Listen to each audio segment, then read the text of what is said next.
I just started recording the video, I realized you could see Rufus just passed out in the chair.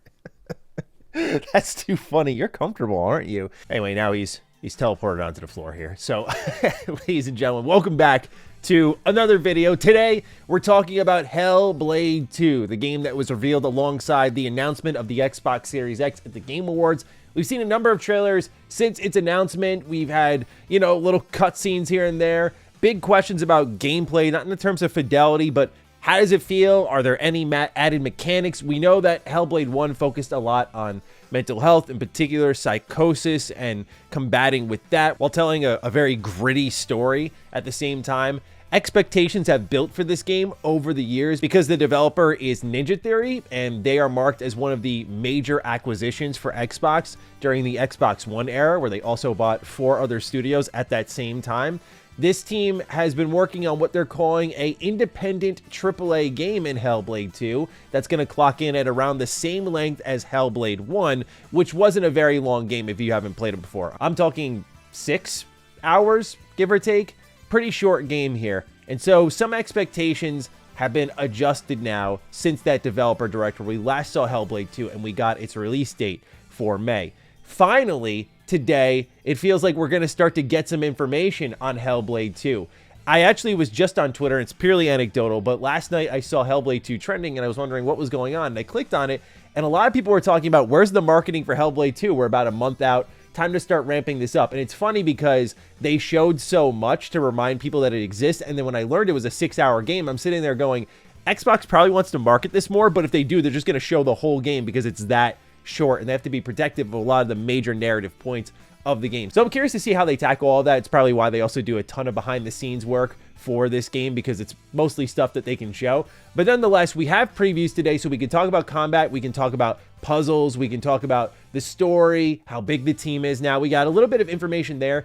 Also, the co-founder for Ninja Theory has left, so we'll discuss all of that and then wrap things up. So ladies and gentlemen, if you are new here and you are into what's going on with Xbox, we haven't talked about them since Starfield, where I did a little update video on the state of that game. That was about 3 weeks ago. Things have been slow. There's just been a lot of FUD surrounding Xbox that I personally don't want to cover. And so here we are now with actually something tangible, a Hellblade 2 preview. So let's see what everyone's been saying. Normally, I don't like to preview other previews, but look, I'm not getting invited out there, so I want to talk about this game, give my thoughts on what's changing, and see how things are going. So if you're new here, consider subscribing. Let's begin with IGN, where they write, following the traumatic events of the first game, Senua is now on a journey to Iceland to hunt down the Vikings who destroyed her home. But not all is as it seems in the Scandinavian island, as otherworldly creatures like Draugr and giants roam its shores.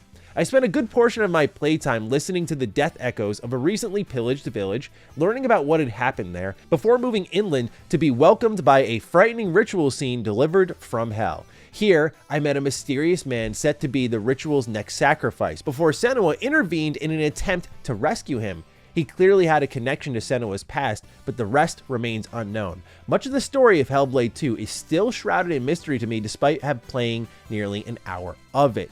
And across all of the previews I had read, it seems to be 45 minutes to 50 minutes of playtime here, which isn't a ton to go off. Typically, the only reason I felt we could spring for a conversation on this is that is a decent chunk of what is probably going to be a 6 to 8 hour game. So it is something here, but they're setting some of the tone up for the story. And one thing that's consistent across all of these previews is the presentation, the audio quality is phenomenal. We could already see with the trailers, the fidelity is there thanks to Unreal Engine 5 and the work by Ninja Theory to make it look as good as it is. And then you have the audio, which was a slam dunk with the first Hellblade, so you could trust it would be great in the second one. So really what I was looking at were things like environments, exploration, gameplay, puzzles, what's that stuff going to be like? So we're going to dig into that in just a moment here. Let's keep reading what IGN had to say, where they go, the improvements to combat were displayed in an intense battle that occurred right at the end of the playable sequence. A procession of around a dozen enemies faced off against me with no respite allowed. This battle demonstrated the increased variety of enemy types, with new foes emerging from the shadows to replace their fallen allies. They delivered both quick ranged attacks and heavy close-up blows that put my admittedly rusty skills to the test. All this occurred while all hell seemingly broke loose around me, as innocent victims met swift and vicious demises while fire, flames, and all manner of horror filled each corner of the screen. It was thoroughly exciting and felt like an improvement over the original's rigid by comparison combat. Again, it's not reinventing the wheel here, but turning things up a few notches, adding a desperate edge to each encounter. This is good to hear from a preview because what we heard in the developer direct was that they wanted to make each combat sequence make it feel like you were just barely getting out of it. And so to see that here represented through the press, admittedly, is still a decent sign. We have GameSpot as well, who did a preview of their own, and here's what they wrote about combat. They said, much like the first game, Senua doesn't face more than one enemy at a time, so huge battles are structured as a series of back-to-back duels. You'd think a decision like this would make combat easier, but nothing could be further from the truth. Hellblade 2 is hard. It's not as tricky to grasp as more action-oriented games, but enemies are quick to take advantage of your mistakes, parrying weak strikes and immediately counterattacking, for example, or using wide sweeping attacks that are difficult to dodge without precise timing. Combat is also made more exciting with new abilities for Senua. This was the only preview I saw that brought this up. My favorite comes from an especially poignant moment in the preview when Senua was reminded of her childhood home, sending her back to that space. There she remembered and recovered a small mirror which she used to focus as a young girl. Coming back to the present, Senua unlocked the ability to use the mirror to focus, temporarily slowing enemies long enough to land a full combo of attacks. Senua has to charge the move, meaning it never becomes a crutch during the preview, but I can't see myself beating Hellblade 2 without using it. Unleashing focus creates this beautiful explosion of reflective shards and shimmering runes that then encase an enemy, thematically insinuating that Senua is giving the target her complete attention, much in the same way she did her reflection as a child. In that moment, the enemy slows and Senua's slashes chip away at their shining prison, typically culminating in Senua overcoming the enemy with a burst of strength and a primal scream. It's beautiful, it's badass, it adds meaningful narrative context to battles while also making the tougher ones far more approachable. I found this to be kind of significant because one thing that they mentioned with Hellblade 2 is they weren't going to lean into abilities. And this just may be a sense of word choice here from GameSpot, but it didn't seem like we were going to get tools or anything, which again was something mildly worrying following the developer direct. Not because that means it's going to be a bad game, but the combat in Hellblade 1 was overly simplistic, and a lot of people thought that Ninja Theory was protecting the combat a little too much in Hellblade 2, especially with how many times we had saw it. And so when they weren't showing and telling, and as I mentioned in my developer direct video, I thought the combat looked a little rough in Hellblade 2 for that showing. It was starting to create a sense of doubt around the game, at least for me personally. Seeing this type of stuff is very encouraging. Abilities, difficulty, one-on-one combat, enemies that counter you, enemy types. These things, even if your mechanics are simple, can still create effective, fun, engaging combat, especially if there is, as they mentioned here in the previews, an edge of desperation. So I am very much feeling more optimistic about the combat, seeing that everyone's saying the same thing. It's hard to walk away from a multi-hour preview feeling pretty sour on a game. It's even more difficult to walk away from a preview where you had 45 minutes of gameplay and acting like something went wrong here. So what I will say is, take the victories where you can, but just keep in mind that things can change pretty quickly here. We learned through Game Radar that the core team working on Hellblade 2 is around 80, a massive leap compared to 20 or so who staffed the original game, but low by most AAA standards. Now, they describe themselves at Ninja Theory as independent AAA, so I think that this sort of fits the bill here, but this shows how much they've scaled up since the acquisition by Xbox, and so they've multiplied their team size by 4. Not too bad in the scheme of things, but they've also been working on other projects. But this is just the core team for Hellblade 2, apparently, which is pretty sizable. It makes you wonder, like, how many people are on Project Mara and so on and so forth. Still, I get it. Games should always speak for themselves. I think team size matters less and less as time goes on. We have indie teams of 4 making games that are better than teams of thousands. People just want a good game at the end of the day. But I think it's good to create expectations and understanding around the size of the team working on a type of product here.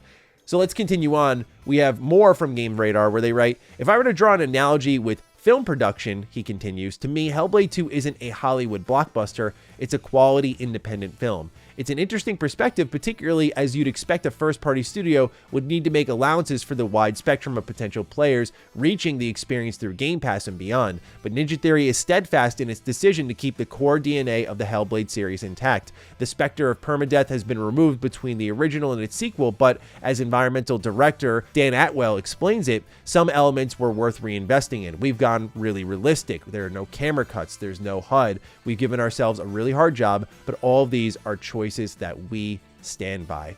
This is something they continue to hit home on, and I don't know how it's going to resonate with the Xbox fan base. For me, as someone who's a little on AAA games right now, I think that this is kind of cool to see that we have a company being funded by one of the biggest corporations, if not the biggest corporation on planet Earth, in Microsoft, and they're making independent style stuff. They're not compromising the vision of their game. I don't know if that means that it ends up being great or bad. We'll see what that all turns out to be around launch time. But when I look at this, I'm very happy to see that they are keeping that core spirit of what made Hellblade special and not changing it too much to appease to what is going to be millions of players on Game Pass. In fact, the only thing I saw reflecting that increased player base was when Melissa Juergens, who is the lead actress for Senua, had mentioned that she hopes with the story surrounding mental health that a lot more people connect with it in that way. And that's what spoke to me the most with Hellblade 1. I just thought it was a phenomenal story, and just the way they told it, plus the audio, really special game.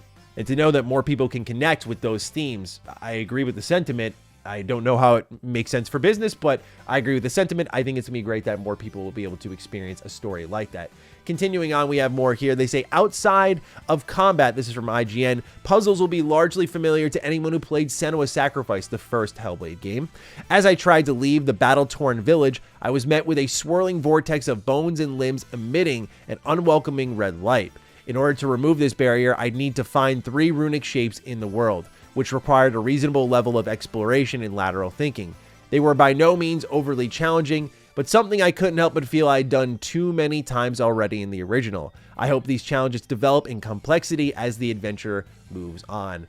This is going to be, I think, the tricky one for Hellblade 2, because a lot of people were on the combat, and if now you have decent combat, it sounds like, or pretty good combat even, and then you have puzzles that are going to obstruct that, and puzzles that are very reminiscent of the first game. Granted, sounds like the first 45 minutes or so of the game here, but they talk about the 3 runic symbols. How many times, if you've played Hellblade, did you end up searching for those to progress to the next part of the level? And that can start to feel like padding for a game that isn't going to be very long, which we already know Hellblade 2 won't be very long. This is just something to keep an eye on, again, to gauge expectations. It's possible they evolve more. We learned about that mirror. Perhaps that mirror has some type of use outside of combat.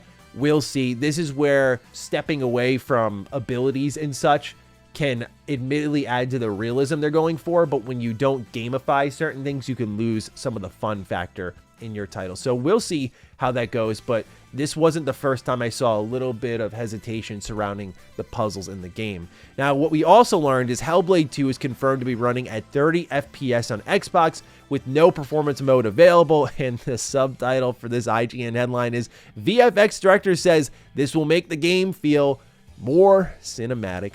You know, it was fine to me with the original headline. Then you see that, and that's some Ubisoft-ass shit I'm seeing right there, and I'm not crazy about it. But look, here's my unpopular stance on frame rate. People are going to naturally think I'm just defending Xbox, but look, like, how I've looked at it, whether you can watch my Dragon's Dogma 2 video from before the game came out to when I did my final verdict video and so on, I personally, with frame rate, prefer 60. However, couple games have snuck up on me. I'll use the examples again. Starfield, I laughed when Todd said, you don't really feel the 30. And when I played it over 100 hours on Series X, I felt fine. I'm not saying it's the best way to play it, but I did not really think about my frame rate. Final Fantasy VII Rebirth is another fantastic example where I didn't even realize I was on quality mode. And I'm kind of embarrassed to admit that because I know this is my job, but like, that's the God's honest truth.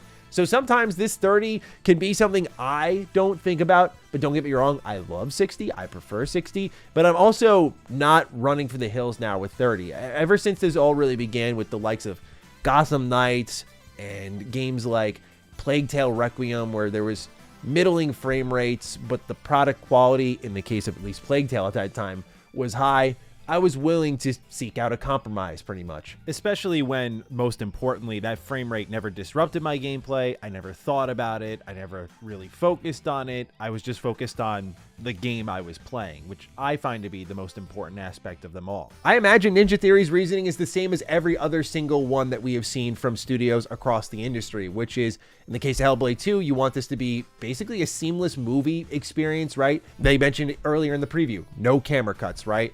Okay, so any type of frame rate changes would break that experience. So get into a place where you can lock it, and that's where 30 comes in.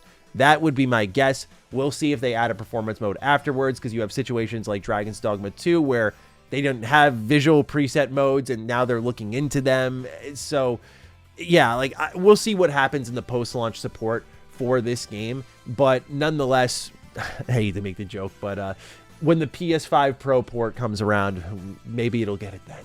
But nonetheless, those are the details surrounding the game. Last bit of news here is that Ninja Theory co-founder, Hellblade director Tamim Antinades, I apologize if I mispronounced that, no longer at the studio. And as of right now, this was just documented by Polygon's preview that he's no longer with the company. No one knows why. So there's not been any announcement. This is pretty significant. It is ahead of the release of a project where it's a month out. The game is done outside of any last bug stomping that they're going to do. But this is something worth keeping an eye on here, just in case any sort of changes after Microsoft had come in to regulate the business, stabilize the business. It makes me wonder a bit with studios like Ninja Theory if they're going to have to course correct a little bit, like, okay, you made your little passion project in Hellblade 2, time to make something a little bit more of a moneymaker. We'll see how it all goes. Remember, this game's been in development for a long time too, so maybe it just felt like a good closing chapter for him. But after they've sold off the company, they're working on all these projects, Hellblade 2 is about to come out, you thought they may stick around, but who knows? I'm assuming right now, so we'll see where all of this goes. We'll monitor that as well. But that's all the news surrounding Hellblade 2. Hopefully this is the sign of more marketing coming to the game. Fingers crossed, because I agree with the Xbox community. Things have been a little quiet for a pretty massive exclusive coming out in a month's time. And I get they can only show so much, but I think it should be time beyond these previews to start reminding people like this game's coming. So fingers crossed Xbox really starts promoting this one. Ladies and gentlemen, let me know your thoughts down below. Other than that, take excellent care of yourselves, and I will see you in the next video. Stay sexy, stay active. I love you all. Peace.